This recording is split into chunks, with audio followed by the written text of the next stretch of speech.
All right, we are on day 4 of the spiral review. Let's look at number 1. It says that Leroy has 20 pencils. Leroy has 4 times as many pencils as Samuel has. How many pencils does Samuel have?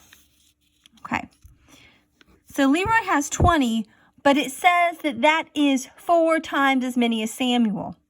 So you could do this in a variety of ways, but to me, I think, Samuel's got S for Samuel. We'll make that be our variable.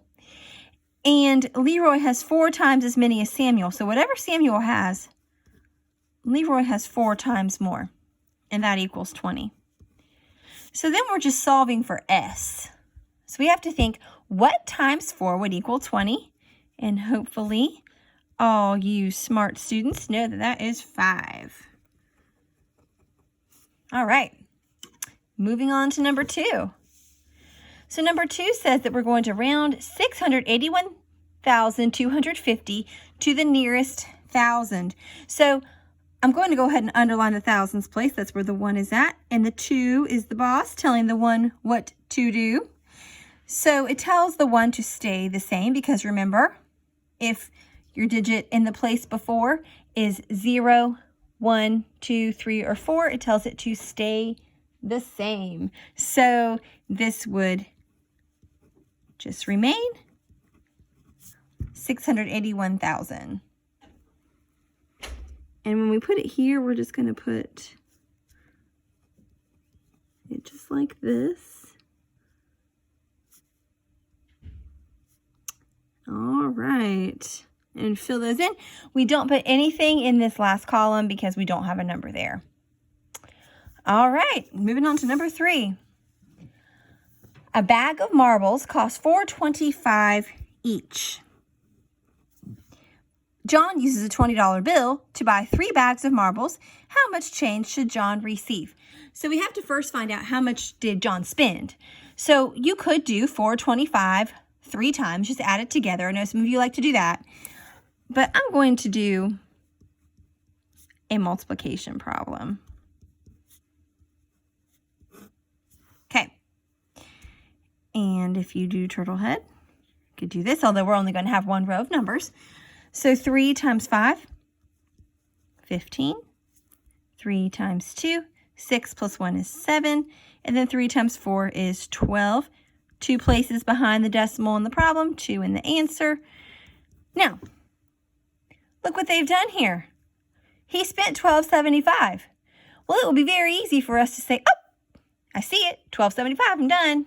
But remember the rest of the question, which is how much change would John receive? So you have to take this and subtract it from 20. Now, you can't just put 20. You're going to have to put the 2 zeros for the change, otherwise it will not line up correctly. Okay, we have a bunch of zeros, so we better start at the 2, make it a 1, and then we have 9, 9, and 10. 10 minus 5, of course, is 5. 9 minus 7 is 2. Another 9 minus 2 is 7. And then 1 minus 1 will be nothing. I'm going to move the decimal straight down. So our answer is actually 725. Just mark it right there. Whoop. Come back into focus. Okay, there we go. All right, let's move on to number 4. So it says Todd represented a fraction by shading parts of the model shown.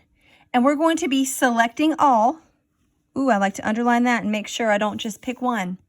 Select all the models that have been shaded to represent fractions equivalent to Todd's fraction.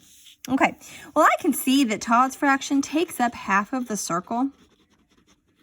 So I'm going to find any of the others that are equivalent to 1/2. So this looks like 3/4. Oh, that's smaller than half. That's exactly half. That's greater than half.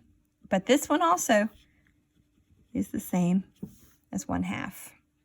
So you picked 2. All right, number 5. Which shape always has perpendicular lines?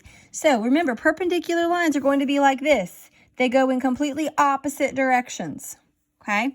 An acute triangle, nope, intersecting. They touch, but they're not perpendicular. Obtuse triangle, nope. Square, yes, I see perpendicular lines right here. And then we'll also draw the rhombus, kind of like a squished square. And these are actually not perpendicular. They don't come together at 90-degree angles. It's that 90 degrees that makes it perpendicular. All right, great job.